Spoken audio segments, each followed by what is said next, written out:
Welcome to Learn at Work, the webinar series presented by the journal Work. I'm Karen Jacob. I am the founding editor of the journal and am very excited about our presentation today. Valentina will introduce herself, but I want to do a shout out to say that Work is going to be starting its 30th anniversary, or celebrating its 30th anniversary. And in celebration, we have a new website for the journal, and I hope that you'll go to that website and learn more about what we're doing. We have a blog. Actually, we have 3 blogs, one on mindfulness, one on low vision, and another one on apps. So please check out our new website for Work. So I'm going to turn this over now to Valentina. Good morning, good afternoon, or good evening, wherever you may be in this big world, whatever time of the day or night it may be when you are this. Thank you in advance for giving me some of your valuable time. First of all, I'd like to thank Karen for her invitation. I'm pleased to have the opportunity to share my research with you. My name is Valentina Sommovigo. I'm a work and organizational psychologist and a research fellow at University of Pavia, Italy. After getting a bachelor and a master's degree in work and organizational psychology from University of Padua, I completed a joint PhD between the University of Pavia, Italy, and the University of Limerick, Ireland, becoming a doctor in psychology, neuroscience, and medical statistics. My main research topic is focused on the effects of third-party aggression on employees' well-being. What I want to do today is talk to you about the impact of customer mistreatment on employees' well-being and job-related outcomes. Indeed, the title of my presentation is The Impact of Customer Incivility and Verbal Aggression on Service Providers, a Systematic Review. I realized this work in collaboration with Professor Ilaria Setti, Professor Pier Giorgio Argentero, and Dr. Didre Oshia at the beginning of my PhD as part of my PhD project. Today, I'm going to giving you an overview of the predisposing worker, customer, and environment characteristics which may increase the risk for customer mistreatment, reporting on the main coping strategies adopted by service providers, and then I will go on to discuss in more depth the impact of customer mistreatment on employees' well-being and work-related outcomes. Okay, let's get started. Over the past decades, the service sector has become the main employment area. This means that an increasing number of employees spend most of their working time in direct contact with the public. On the one hand, the opportunity to find solutions for customers' problems and meet their needs may foster employees' personal resources, such as feelings of self-efficacy. On the other hand, the ethos of service organizations focused on the customer is always right philosophy may result in a power differential between the customer and the service provider. In this context, customers may feel superior in social hierarchy compared to the service provider and may develop a sense of entitlement that violates the rights of the service providers. This may increase the risk for customer incivility and verbal aggression, which can be considered as customer-related social stressors, having a social nature and threatening important employees' resources.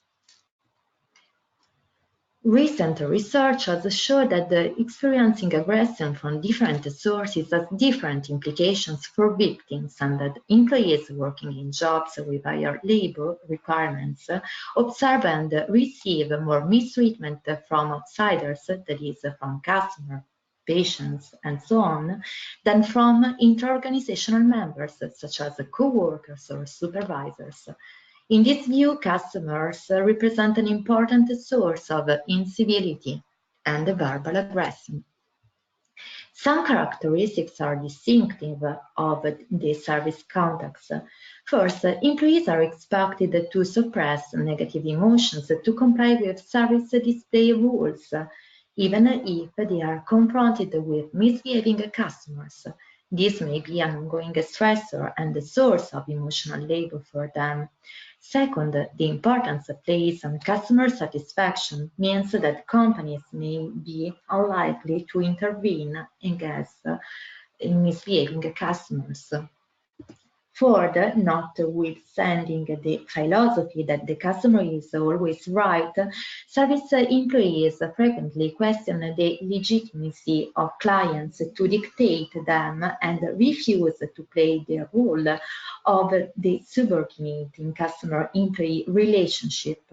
Fourth, most of customer-employee exchanges represent episodic interactions which, by their nature, tend to concentrate on the fulfillment of short-term needs and, as a result, involve less trust and the potential for more deceptive behaviors. Customer mistreatment, which is described as the low-quality interpersonal treatment employees receive from customers, can represent an everyday occurrence for service providers. It may manifest itself through a variety of acts which vary in terms of their level of aggressiveness. Today, I will focus on two different forms of customer mistreatment, customer incivility and customer verbal aggression. Customer incivility refers to low-intensity, deviant and rude behaviors perpetrated by someone in a client role with ambiguous intent to harm an employee, in violation of workplace norms of mutual respect and courtesy. Uncivil customer behaviors may include both verbal expressions such as derogatory remarks and disrespectful gestures to express impatience or to get attention, such as snapping fingers. An accumulation of perceived uncivil acts may negatively affect employees' well-being and job performance over time. Since incivility incidents are often experienced on a daily basis, it is possible to conceptualize them as a workplace interpersonal daily hassle. On the one hand, incivility can be considered as a milder form of verbal aggression because it violates social norms through gestures or verbal expressions which lack the anger that characterizes verbal aggression. On the other hand, verbal aggression can be conceptualized as a component of customer incivility or be inclusive of some forms of incivility. Customer verbal aggression refers to verbal abuse perpetrated by someone in a client role with clear intent to hurt a worker deliberately through verbal expressions, violating the social norms of mutual respect. Examples may include offensive words, tone, or manner, such as swearing, making personal verbal attacks or insults, yelling, shouting, and sarcasm. Both direct and vicarious exposure to customer-initiated aggression may affect organizational attachment, leading, for example, to reduced affective commitment and higher turnover intentions, as well as individual well-being, leading to reduced physical and mental health. In addition, the effect of further violence may impact on the employee's assessment of their workplace, decreasing their job satisfaction. Customer incivility differs from customer verbal aggression because it is, like verbal aggression, a deviant behavior perpetrated by a customer and an antisocial behavior which violates social norms of mutual courtesy, but one that has a low intensity and an ambiguous intent to harm an employee. Unlike perpetrators of aggression, instigators of incivility can easily deny or conceal any intention, whether present, in ignorance of the impact, in misunderstanding by the target, or in excessive sensitivity of the target. The perpetrator may have the intent to harm the employee, or she may not even be aware of such intention. As a result, whereas some expressions of customer incivility, that is, those without a clear intent to hurt, but in which the intent as perceived by the customer, the employee, and or witnesses is not transparent, lie outside the realm of aggression, other forms of customer incivility, namely those with intent to harm, but in which the intent perceived by the instigator, the target, and/or observers is ambiguous, lie inside the realm of third-party workplace aggression. Additionally, in some cases, the customer incivility may escalate to more serious behaviors, such as verbal aggression. Customer verbal aggression falls within a third-party workplace aggression conceptualization because it is an antisocial and deviant behavior perpetrated by a customer with clear intent to hurt a worker through verbal expressions, tone, or manner. To date, most of previous studies on workplace mistreatment concentrate on inter-organizational members as the sources of the injustice and the targets of mistreatment, whereas there is a limited but increasing body of research on customer-related social stressors. Most of the literature on third-party aggression has been conducted in the healthcare sector. This is the first systematic review to analyze both customer incivility and verbal aggression across different service settings. The main aim of this work was to systematically review previous studies on customer mistreatment in the forms of incivility and verbal aggression to identify the features of the worker, the customer, and the environment which may contribute to customer mistreatment and to analyze coping strategies adopted by employees in dealing with misbehaving clients. In addition, this systematic review aimed at investigating the impact of customer mistreatment in the forms of incivility and verbal aggression on employees' well-being and job-related outcomes. This work included quantitative and qualitative studies on customer contact employees employed in different service sectors who experience face-to-face or phone-mediated mistreatment from clients. We included the papers on the impact of customer mistreatment in the forms of incivility and verbal aggression on workers' well-being and job-related outcomes. Studies analyzing the reasons why customers could misbehave, and papers investigating employees' reactions to customer mistreatment. We excluded the papers which were focused on sexual harassment, physical aggression, workplace violence in general, online misbehaviors, and unethical behaviors. We also excluded research conducted within the healthcare context where the perpetrators were patients or patient visitors because of the distinguishing aspects related to the helping relationship between the healthcare professional and the client. Further exclusion criteria regarded the papers which were concentrated on inter-organizational members without analyzing customer mistreatment. The databases of PsycInfo and Scopus were searched for peer-reviewed articles written in English. In the last decades, job creation has mainly been in the service sector, and it is expected that this area will employ more than a third of the global workforce by the present year.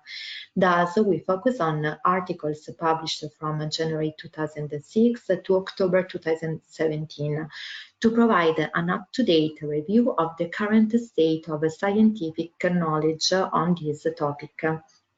The search terms used for customer verbal aggression papers were verbal violence or verbal harassment or verbal aggression or mistreatment, and call center or client or consumer or customer. The search keywords utilized for customer incivility articles were incivility or rudeness or bad manners or discourteous or disrespect or misbehavior or unkindness, and call center or client or consumer or customer. We use both UK and USA spelling in our search terms to be comprehensive. To minimize selection bias, a data extraction sheet was developed and pilot tested on 10 randomly selected included studies, and then redefined accordingly.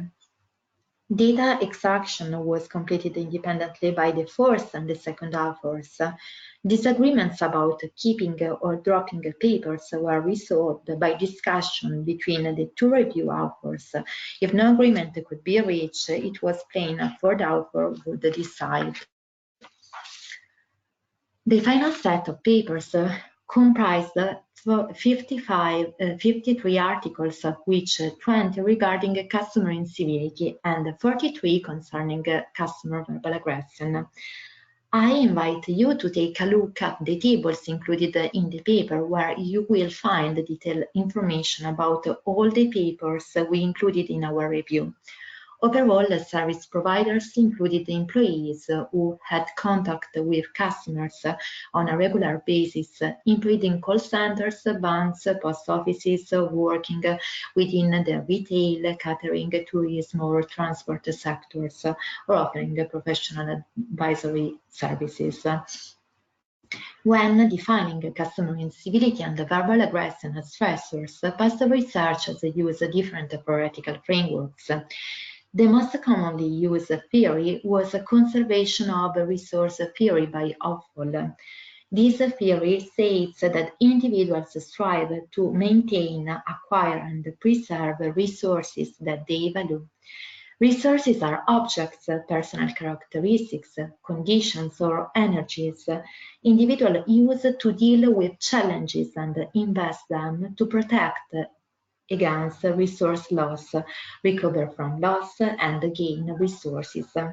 According to this framework, service providers who experience high customer mistreatment may perceive a threat to their working conditions and personal resources, which are important resources, or receive insufficient return of supplementary resources following significant resource investment, such as energy and time.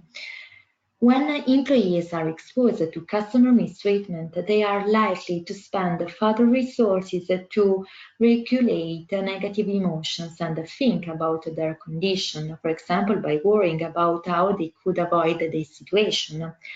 Whether service providers continue to be affected with resource loss without effectively compensating for resource replacement, for example, by employing other resources to offset the loss, they may feel their resources are no longer sufficient to meet the job demands and then be at increased risk of developing burnout. Therefore, once employees' emotional resources have been depleted, they may lack the energy to maintain their work efforts and successfully perform job-related tasks. Additionally, emotionally drained employees may try to reduce the loss of emotional resources by detaching themselves from customers, for example, by treating them as impersonal objects to conserve their scarce resources. While conservation of resource theory represents the most commonly used theory to explain the process which lead the employees to develop negative outcomes following customer mistreatment, the affective events theory by Weiss and Coppanzano and the spiral of incivility theory by Anderson and Pearson are the main theoretical frameworks used to explain customer-directed sabotage or employee incivility as a reaction to customer mistreatment. According to the first theory, negative emotions arising from experiencing customer mistreatment may motivate employee incivility directed at customers as a mechanism to end a negative customer encounter. This is consistent also with the spiral of incivility theory, according to which an incivil act perpetrated by an employee can motivate the incivility target to reciprocate with an civil act directed toward the incivility instigator, fostering a spiral circle of incivility, which may in turn escalate to more serious misbehaviors. According to Grande's emotional labor model, when employees experience negative emotions due to customer mistreatment, they may adopt emotional regulation strategies to display appropriate emotions and comply with organizational display rules. However, since mistreatment is often unexpected, it is likely to result in a high discrepancy between employees' real emotions and organizational desired emotions to show on the outside. Then, the way an employee regulates such emotions is important in determining individual and organizational outcomes.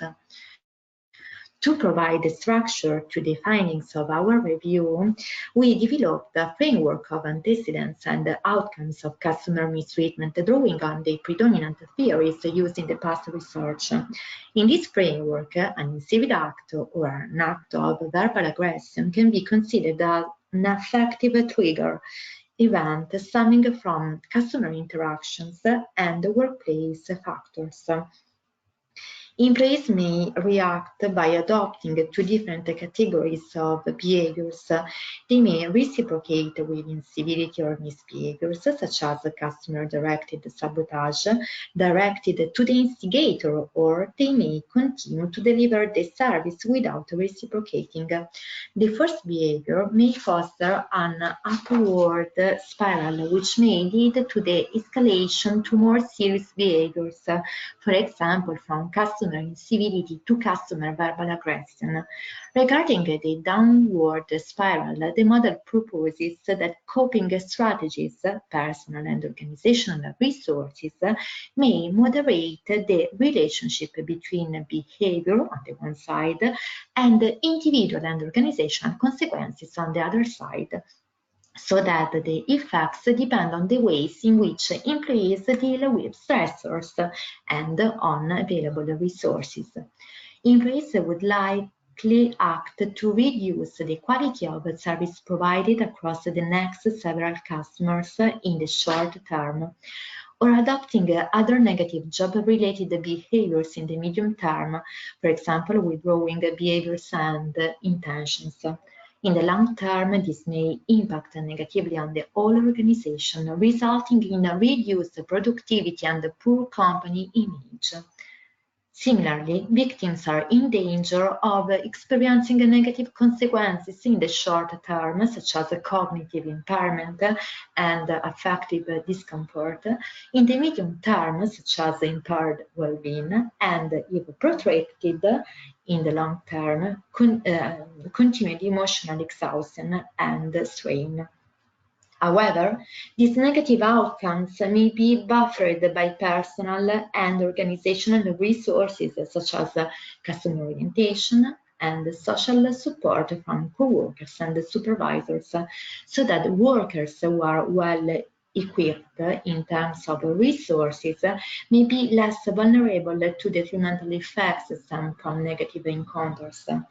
This is in line with conservation of resource theory. The differences in level of some stress aiding personal characteristics, which can be treated as personal coping resources, may influence how individuals react to stress or loss of resources, making some workers better at minimizing their losses and reducing stressors and strain. Results from our review show that only few studies investigated the reasons why customers may misbehave. According to these studies, some personality traits may predispose them to be uncivil, such as being high in trait of anger, namely the tendency to perceive a wide range of stimuli, and anger-inducing, or high in trait of psychological obstructionism, which impedes individuals from behaving in a normative way. Incivility perpetrated by customers may be induced by personal biases and prejudice against workers' characteristics. In some cases, customer incivility could be a mean to another primary end, that is, the obtaining of some tangible recompenses, such as a lower price for the problem the client had experienced, assuming the form of emotional venting or verbal aggression. In addition, customer mistreatment may be a manifestation of frustration triggered by external causes.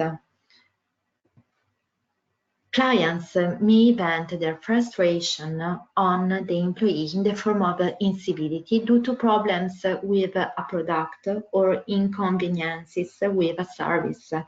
These frustrations may be accumulated during previous interactions with employees working in the same company and increased by poor service encounters with workers who seem to be not interested in providing the service. In addition, in contexts where employees have to comply with scripts in responding to customer concerns, for example, a call center agent who has to read off script responses in response to client worries, the impersonal nature of interaction due to workers' poor response autonomy may lead the customers to misbehave. The presence of long queue or waiting time, the exposition to other frustrated clients, the presence of unclean and inadequate facilities or design of the environment are all factors which may amplify customer frustration.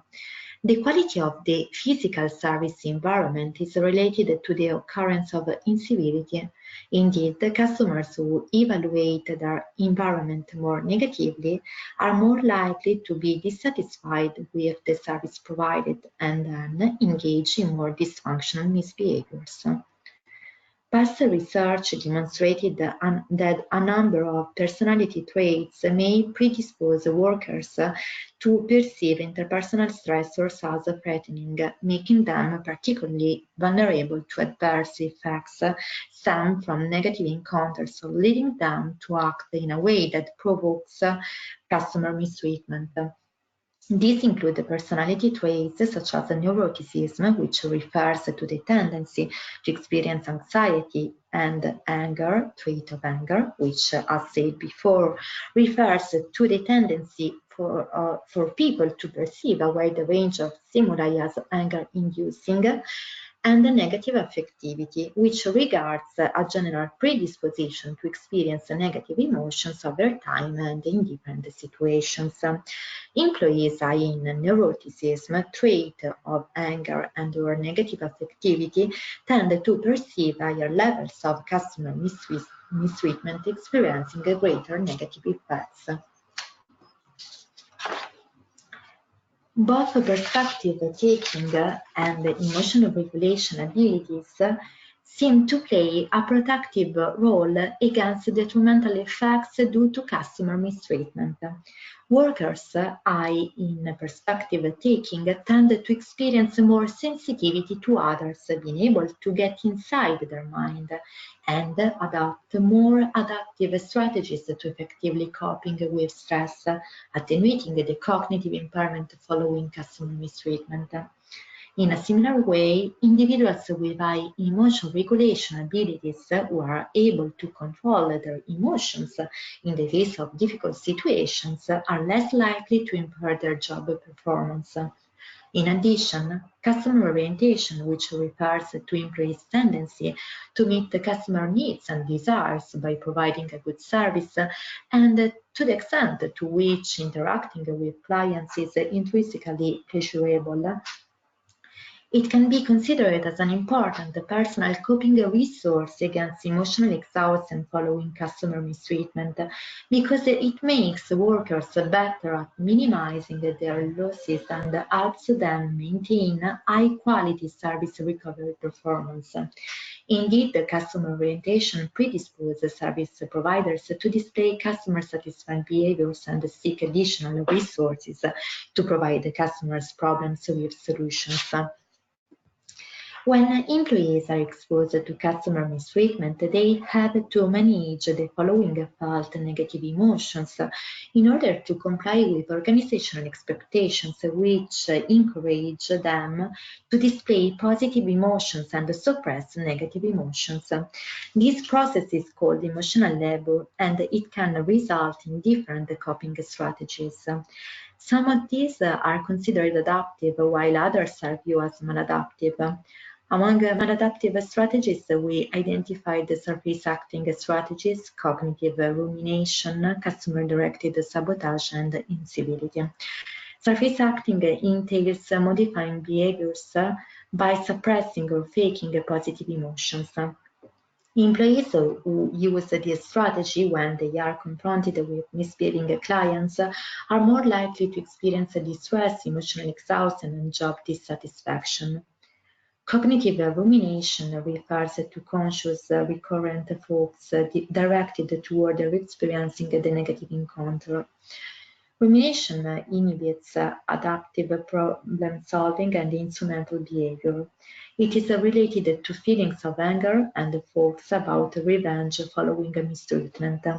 On days that workers perceive more customer mistreatment, they are more likely to ruminate on those negative encounters at night and have a negative mood in the next morning. Employees who ruminate are more likely to engage in customer-directed sabotage, experience emotional exhaustion, and decrease job performance and well-being. In line with the spiral of incivility theory, employees who experience customer incivility may reciprocate by getting back at the source of mistreatment or the customers in general. Seeking a retaliation or revenge may be a reaction.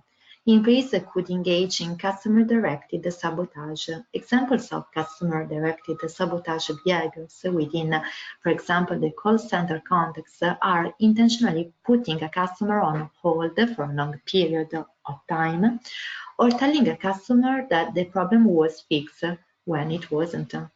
An interesting study conducted by Shaw and Scarlicki showed that the employees from individualist cultures are more prone to actively responding to it, engaging in sabotage directed toward the specific customer, whereas those from collectivistic societies are more inclined to react in an indirect way, withdrawing organizational and citizenship behavior from customers in general. Deep acting refers to internal change, changing cognition through perspective taking, such as reappraising the situation by taking another point of view, or positive refocus, focusing attention on positive things to regulate feelings. This strategy is associated with positive outcomes, such as job satisfaction. Social sharing of negative events refers to the process of discussing problems with others. It is positively related to both well-being and emotional exhaustion, showing that employees who share their problems with their co-workers and the family report higher levels of well-being, but also greater level of emotional exhaustion. One possible explanation for this contrasting finding may be that talking about negative customer encounters to others has beneficial effects because it helps in giving a meaning to the situation. But this may also drain workers' emotional resources via the activation of negative emotions related to the encounter, making employees feel exhausted. An interesting study by UN colleagues showed that service providers may respond to customer mistreatment by engaging in helping behaviors in the hope of minimizing negative emotions elicited by such encounters and or increasing positive effect by helping coworkers and customers. Helping behaviors toward colleagues and customers are positively related to positive emotions, even if only employees are in customer orientation are likely to address helping behaviors towards customers. In addition, among employees in customer orientation, this general tendency is reduced when they are subjected to cumulative customer mistreatment over time.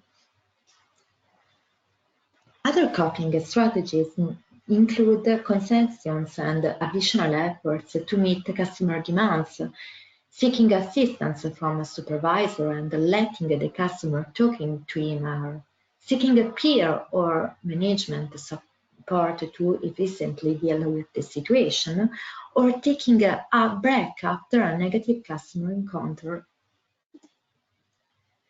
Overall, the papers included in this review provide evidence to support that both customer incivility and verbal aggression may lead to negative emotions, emotional dissonance, emotional exhaustion, psychological distress, and job-specific strain in the forms of depression and anxiety.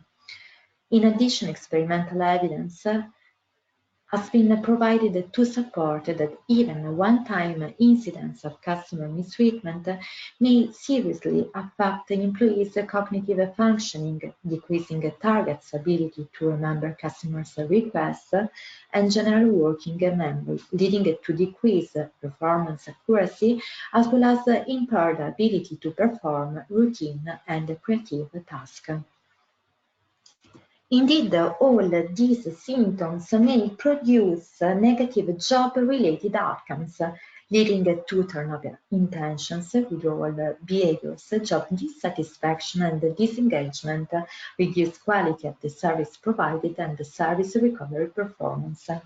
In addition, workers being exposed to customer mistreatment may become emotionally exhausted and therefore mistreat their co-workers, reducing their citizenship behaviors and extra role customer service behaviors. The presence of organizational climate of support helps employees to effectively manage their emotions, promoting the adoption of deep-acting strategies to regulate negative emotions elicited by misbehaving clients. Supervisor support buffers the negative effect of customer mistreatment on burnout, reducing affective discomfort. Then, both organizational and supervisor support represent important protective factors against the development of negative outcomes following customer mistreatment. Overall, the results of this review suggest that both customer incivility and verbal aggression represent customer-related social stressors which may negatively impact on employees' well-being and job-related outcomes.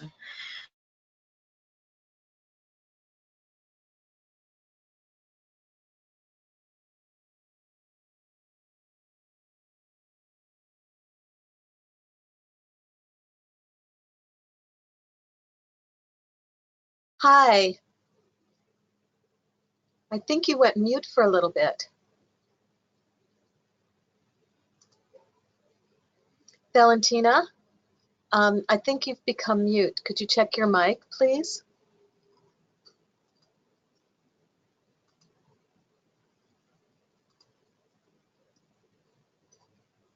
Valentina? Everybody, please hold on. I'm trying to see what happened with Valentina. She went mute.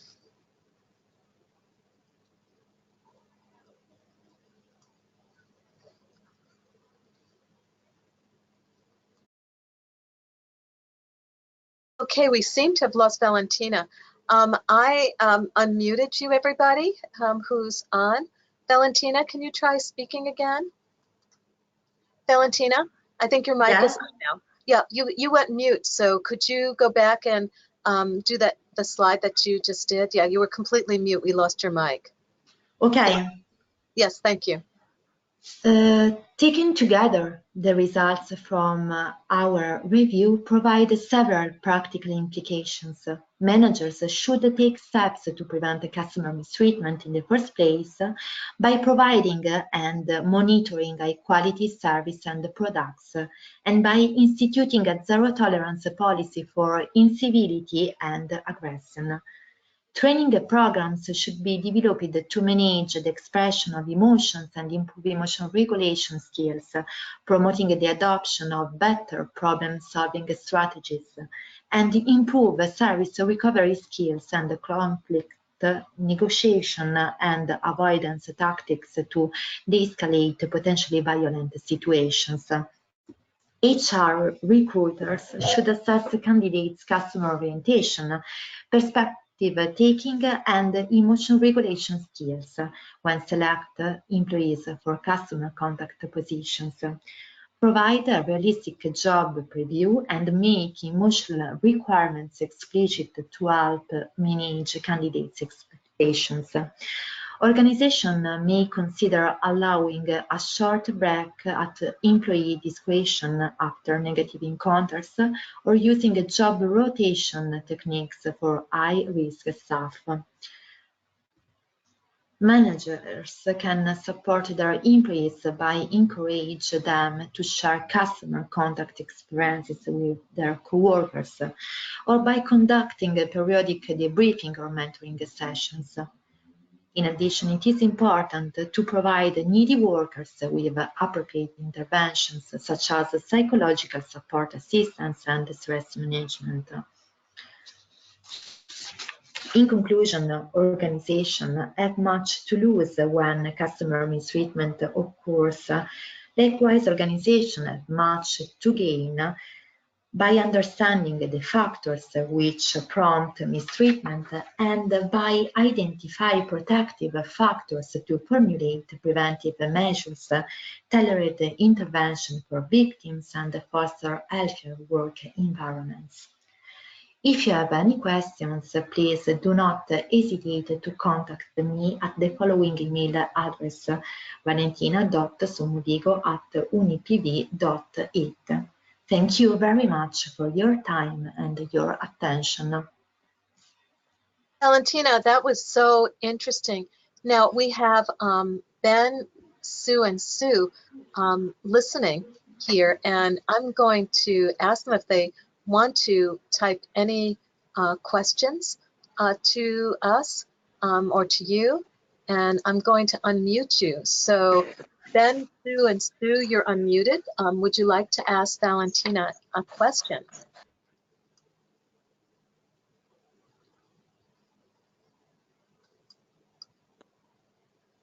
I don't have any, thank you.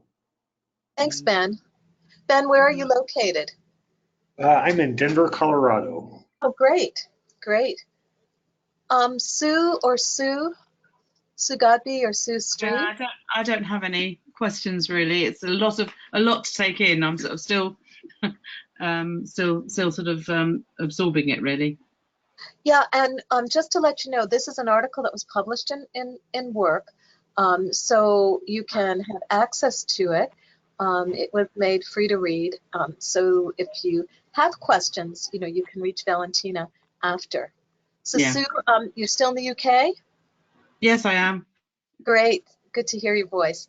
And then Sue Street, any questions, and where are you located? I don't know if she can hear me. Okay, so Valentina, I'm going to ask you a question. What would be a next step for you? What would you do next? Okay, as I said at the beginning of this presentation, I'm doing research at the University of Pavia, and this work was part of my PhD project. So it means that at the beginning, I started to systematically review the literature, and then I collected the data in Italy and Ireland about customer mistreatment. My idea was to compare different employees' reactions to customer mistreatment depending on their nationality. And I think that an interesting point to further analyze in the future research is to comprehend whether there are cross-national differences among employees from different nations in reactions to customer mistreatment.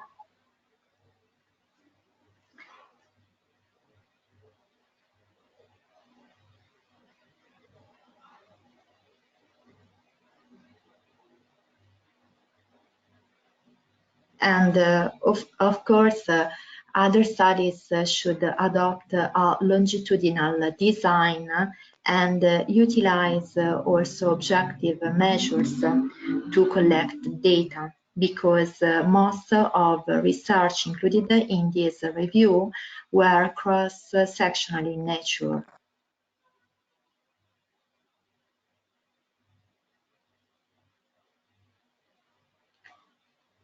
Okay, Karen? Yep, thank you so much for joining us.